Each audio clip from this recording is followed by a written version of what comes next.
अस्सलाम वालेकुम जी फ्रेंड्स। आज का जो हमारा टॉपिक है वो है frequency curve and its types.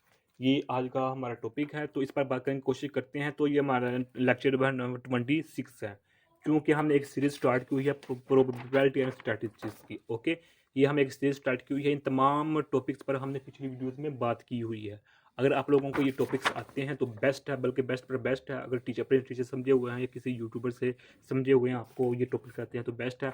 अगर नहीं आते तो इनके जो लिंक्स होंगे मैं आपको डिस्क्रिप्शन में दे दूंगा इस वीडियो की, तो आप वहाँ से भी इन टॉपिक्स को देख सकते हैं। ओके, तो 22 है लेक्चर नंबर।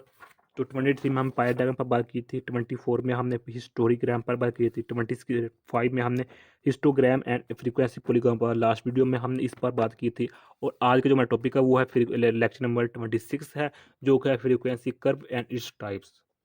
ओके, तो आइए स्टार्ट करते हैं टॉपिक को बाकायदा तौर पर। बिस्मिल्लाहिर्रहमानिर्रहीम, अल्लाहुम्मा सल्लि अला सय्यिदिना व मौलाना मुहम्मदिन कमा तुहिब्बु व तर्ज़ा, अल्लाह सल्लल्लाहु अला मुहम्मद सल्लल्लाहु अलैहि व आलिहि वसल्लम। लेक्चर नंबर 26 है frequency curve and its types.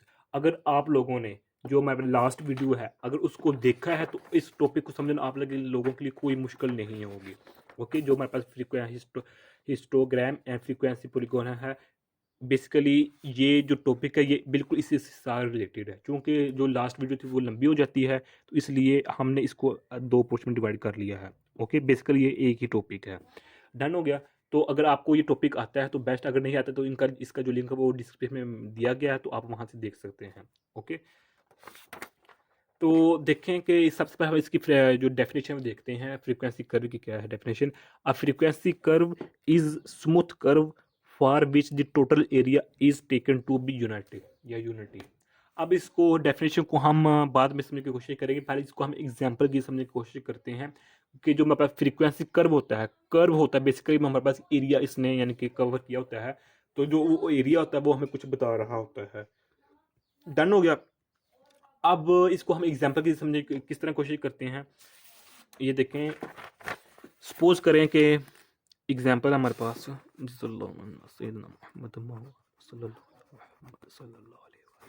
अब देखें हमारे पास एग्जांपल है। तो एग्जांपल किस तरह है कि एक हमारे पास क्लास है, तो इधर हम स्टूडेंट्स की तरह ले लेते हैं, इधर हम मार्क्स ले लेते हैं। ओके, तो 1 2 3 4 ये 5 खानों में हमने बुक्स बना दिए हैं। तो पहले हम सपोज करते हैं कि जो हमारे पास स्टूडेंट्स हैं, मार्क्स वो हैं 0 से लेकर 20 तक हैं, फिर 20 से 40 के दरमियान है, फिर 40 से 60 के दरमियान, फिर 60 से 80 के दरमियान, 80 के दरमियान, फिर 80 से 100 के दरमियान। ओके, जो स्टूडेंट्स हैं उन 100 नंबर का पेपर है। सपोज करते हैं हमारे पास पेपर है, मैथ का पेपर है। ओके, तो मैथ का पेपर हमारे पास 100 का होता है। तो 0 से लेकर 20 के दरमियान जो मार्क्स हासिल किए हैं जिन स्टूडेंट्स के, उनकी तादाद हमारे पास सपोज करते हैं 3 है। तो 20 से लेकर 40 मार्क्स के दरमियान जिन स्टूडेंट्स ने नंबर हासिल किए उनकी तादाद हमारे पास 7 है, सपोज कर रहे हैं। तो फिर 40 से लेकर 60 के दरमियान उनकी तादाद हमारे पास 9 है। फिर 60 से 80 के दरमियान उनकी तादाद 11 है। फिर 80 से लेकर 100 के दरमियान जिन स्टूडेंट्स की तादाद है वो है 5 है। ओके, अब टोटल हमारे पास स्टूडेंट्स कितने होंगे, इनको जब हम ऐड अप करें तो हमारे पास टोटल स्टूडेंट्स हो जाएंगे 35। ओके, 35 हो जाएंगे। डन हो गया। अब हम इधर ग्राफ बनाते हैं। एक्स एक्सिस ये हमारे पास, एक्स एक्सिस हमारे पास क्या, वाई एक्सिस है। तो एक्स एक्सिस पर सपोज करते हैं हम मार्क्स ले लेते हैं। ओके, मार्क्स ले लेते हैं, और वाई एक्सिस पर हम क्या ले लेते हैं, स्टूडेंट्स की तादाद ले लेते हैं। ओके, तो इधर सपोज कर रहे हैं, हमारे पास यहाँ से लेकर यहाँ हमारे पास क्या है इंटरवल, वो हमारे पास 0 to 20 के दरमियान है। फिर यहाँ से लेकर यहाँ तक हम किसके दरमियान है, वो 40 के दरमियान है। फिर 40 से 60 के दरमियान है। फिर 60 से 80 के दरमियान है। फिर 80 से 100 के दरमियान है। ओके, तो इधर हम 1 3 3 6 3 9 3 12। ओके, तो अब देखें कि जो हमारे पास है 3 बच्चों ने 0 से लेकर 20 मार्क्स दरमियान हासिल किए हैं, तो इसको हम इस तरह डिनोट करते हैं।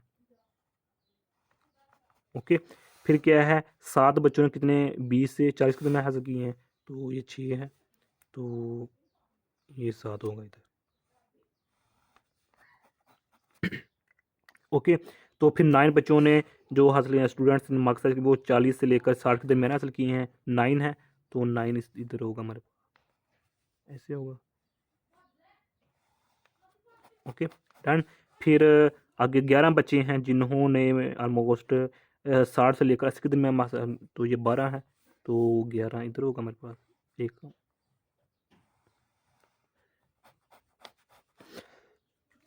अल्हम्दुलिल्लाह। अब नेक्स्ट देखें कि जो हमारे पास है 80 से लेकर जो हमारे पास 100 के दरमियान है, वो कितने हैं? 5 बच्चे हैं, तो उन्होंने ये इतने हासिल किए। ओके, अब यहाँ हम एक कर्व लगाते हैं। वो कर्व हमारे पास क्या होगी कि जो हमारे पास कर्व हम लगाने लगे हैं वो ओरिजिन से स्टार्ट होगी और इसके जो हमारे पास लास्ट पर इस पर एंड होगी, यानी कि किस तरह स्टार्ट होगी, इस तरह। ओके, तो इनकी मिड्स यहाँ से ऐसे, ये जो हमारे पास कर्व है, इस कर्व को हम फ्रीक्वेंसी कर्व का नाम देते हैं। ओके, अगर लास्ट वीडियो देखी है तो लास्ट वीडियो में हमने बात की थी जो हमारे पास होती है फ्रीक्वेंसी पॉलीगॉन पर, लेकिन वो फ्रीक्वेंसी पॉलीगॉन था, ये फ्रीक्वेंसी कर्व है। फ्रीक्वेंसी पॉलीगॉन और फ्रीक्वेंसी कर्व के दरमियान जो डिफरेंस वो यही होता है कि फ्रीक्वेंसी पॉलीगॉन में हम इसको बिल्कुल स्ट्रेट लेते हैं, बिल्कुल स्ट्रेट, ऐसे बिल्कुल स्ट्रेट, फिर यहाँ से यहाँ बिल्कुल स्ट्रेट, फिर यहाँ से बिल्कुल स्ट्रेट। ओके, फिर यहाँ से लेकर बिल्कुल स्ट्रेट लेते हैं पॉलीगॉन में, लेकिन फ्रीक्वेंसी कर्व में हम कर्व बनाते हैं। ओके, तो ये है हमारा आज का टॉपिक कि फ्रीक्वेंसी कर्व। अब हमारा बात करते हैं इसकी टाइप्स के बारे में। ओके, दो इसकी जो टाइप्स हैं वो ज़्यादातर मशहूर वो 4 टाइप्स हैं। जो हमारे पास पहली टाइप है वो हमारे पास आती है सिमेट्रिकल सिमेट्रिकल डिस्ट्रीब्यूशन, हमारे पास पहली टाइप है इसकी। ओके, सिमेट्रिकल डिस्ट्रीब्यूशन जो सेकंड टाइप है हमारे पास, वो हमारे पास आती है मॉडरेटली मॉडरेटली स्क्यूड। ओके, जो थर्ड हमारे पास टाइप है, थर्ड टाइप हमारे पास आ जाती है एक्सट्रीमली एक्सट्रीमली स्क्यूड, हमारे पास टाइप है। तो अगर डिस्ट्रीब्यूशन भी बनाना है, इधर भी डिस्ट्रीब्यूशन आना है, जो लास्ट वन है वो हमारे पास है U shaped. Okay, U shaped distribution हमारे पास, डिस्ट्रीब्यूशन हमारे पास। ओके हो गया। अब जो हमारे पास सिमेट्रिक डिस्ट्रीब्यूशन जो फर्स्ट टाइप है वो कैसे होती है वो देखें कि इसमें जो हमारे पास ग्राफ होता है वो इस तरह होता है, पहले इंक्रीज हो गया, फिर पीक वैल्यू पर पहुंच कर पर फिर डिक्रीज हो गया, यानी कि ये हमारे पास जो है ना, ये पीक वैल्यू है, पीक वैल्यू से इधर कम हो रहा है, इधर ज़्यादा हो रहा है। ओके, यानी कि जो है ना इंक्रीजली हो रहा था, मॉडरेट यानी इंक्रीज हो रहा था एक तरतीब से, जिस तरतीब से इंक्रीज हो रहा था उसी तरतीब से फिर डिक्रीज हो रहा है, तो इसको हम सिमेट्रिकल डिस्ट्रीब्यूशन का नाम देते हैं। ओके, यानी कि अगर एक क्लास है उसमें 50 स्टूडेंट्स हैं, तो 50 स्टूडेंट्स में से जो 25 स्टूडेंट्स हैं उन्होंने क्या नाम लेते हैं, एक तरतीब वाइज मार्क्स हासिल किए हैं, उपटेन हासिल किए हैं, फिर तरतीब यानी कि जो 25 स्टूडेंट्स हैं उनके जो मार्क्स हैं वो तरतीब वाइज इंक्रीज हो रहे हैं, फिर जो नेक्स्ट 25 स्टूडेंट उनके तरतीब वाइज डिक्रीज हो रहे हैं। तो ये मैंने छोटी सी एग्जांपल दी है, यानी कि होता तो ऐसे नहीं है, लेकिन मैं एग्जांपल के तौर पर सब लोगों को समझा रहा हूँ कि यानी कि पीक वैल्यू से लेफ्ट साइड पर जो इंक्रीज हो रही थी वैल्यू और राइट साइड पर डिक्रीज हो रही है, जिस तरह इंक्रीज होती है वैसे ही डिक्रीज हो रही होती है। ओके, इसको हम सिस्टमिक डिस्ट्रीब्यूशन कहते हैं। जो हमारा सेकंड टाइप है वो है मॉडरेटरी स्क्यूड डिस्ट्रीब्यूशन। ओके, या इसको हम जो सेकंड नाम देते हैं वो देते हैं हम एसिमेट्रिक।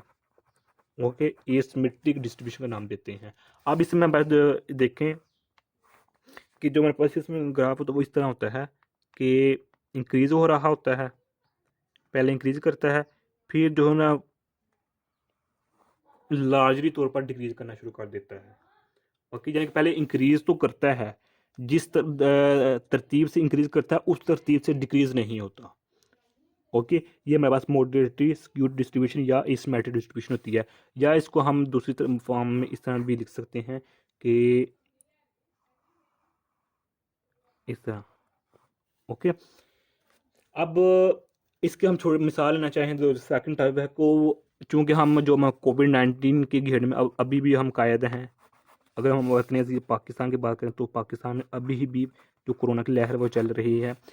तो क्या होता है कि कभी-कभी ऐसा होता है कि जो केसेज़ हैं वो आहिस्ता-आहिस्ता बढ़ रहे होते हैं।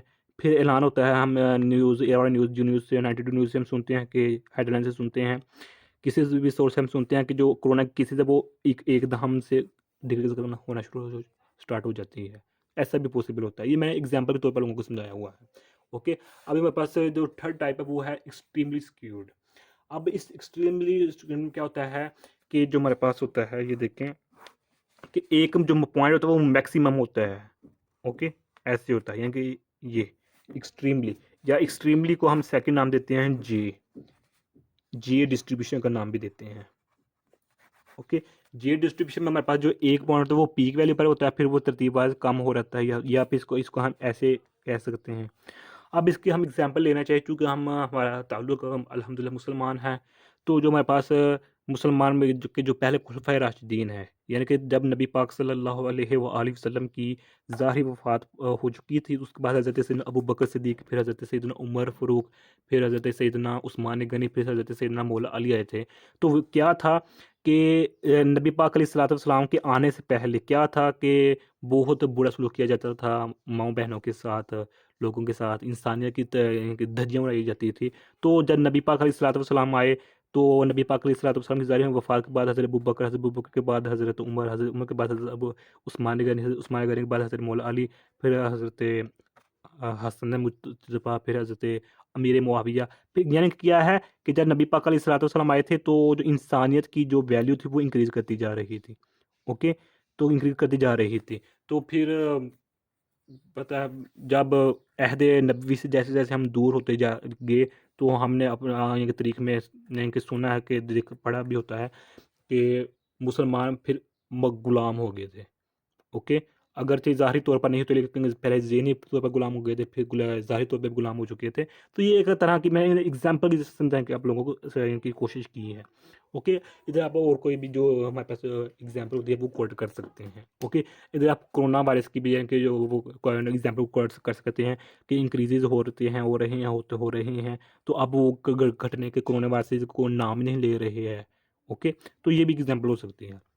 अब हमारे पास यू शेप्ड डिस्ट्रीब्यूशन आ जाती है, लास्ट टाइप है हमारे पास फ्रीक्वेंसी कर्व की। इसमें हमारे पास जो होती है, यानी कि वो हमारे पास होती है यू, ये हमारे पास वाई एक्सिस होता है, ये हमारे पास एक्स एक्सिस होता है। ओके, यानी कि पहले वैल्यू क्या होती है, मैक्सिमम पार्ट पर होती है, फिर डिक्रीज होती है, फिर कुछ देर के लिए यानी कि मेंटेन रहती है, फिर मैक्सिमम हो जाती है। ओके, इसकी हम एग्जांपल किस तरह लेके, जिस तरह हम देखें कि पाकिस्तान की बात अगर मैं पंजाब की बात करूँ, पाकिस्तान के सूबे पंजाब की बात करूँ, तो पंजाब में जो हमारे पास होता है नवंबर और दिसंबर में जो हमारे पास होते हैं, यानी दिसंबर लगा रहे हैं, जो दिसंबर में होते हैं, यानी कि जो सर्दी की लहर होती है, दिसंबर और जनवरी के दरमियान जो लहर होती है वो हाई से, यानी कि हाई पॉइंट पर होती है। तो फिर जनवरी और फरवरी के, यानी कि जो हमारे पास होती है जनवरी, 15 जनवरी से लेकर 15 फरवरी के दरमियान जो हमारे पास मौसम है वो मेंटेन रहता है, यानी कि सर्दी जितनी पहले होती है उतनी ही रहती है। फिर 15 फरवरी के बाद क्या होता है, भी कुछ ना कुछ बारिशें स्टार्ट होने लग जाती हैं, तो सर्दी की लहर फिर एकदम आती है। तो बारिश के दरमियान फिर मौसम साफ शफाफ हो जाता है, या फिर गर्मियों का सीजन स्टार्ट हो जाता है, मौसम बाहर स्टार्ट हो जाता है। तो पहले क्या था, सर्दियों की लहर इंक्रीज थी नवंबर या दिसंबर के लास्ट पर, या फिर इंक्रीज होती जाए, फिर मेंटेन रहेगी। तो उसके बाद ये एग्जांपल दी है। इधर और भी आप एग्जांपल ले सकते हैं कि कुछ लोग थे वो पहले, यानी कि जब हम नियत करते हैं कि आज मैं इतने नमाज़ पढ़ूंगा, दुरूद पाक पढ़ूंगा, तो हमारी नियत बहुत पीक वैल्यू पर होती है। अगले दिन हम बहुत नमाज़ें पढ़ते हैं, ऐसे करते हैं, नेक काम करते हैं। तो फिर वो आहिस्ता आहिस्ता में कम होते हैं, तो कम होने के बाद हम कुछ दिन अपने यानी कि ना ज़्यादा और ना लोअर लेवल पर, यानी कि मीडियम लेवल पर हम नेकी कर रहे होते हैं। तो फिर हमें कुछ यानी कि बयान सुनते हैं, नाते सुनते हैं, तो हमें फिर जोश आ जाता है, फिर हम पीक लेवल पर गिर जाते हैं। तो ये मुख्तलिफ एग्जाम्पल इनको सुनने की कोशिश कर लेते हैं। ओके, तो ये आज हमारा इतना सा ही टॉपिक था। मैं उम्मीद करता हूँ आप लोगों को इस वीडियो की समझ आ गई है। फिर दुआ में याद रखिएगा। अस्सलाम वालेकुम रहमतुल्लाहि व बरकातुहू।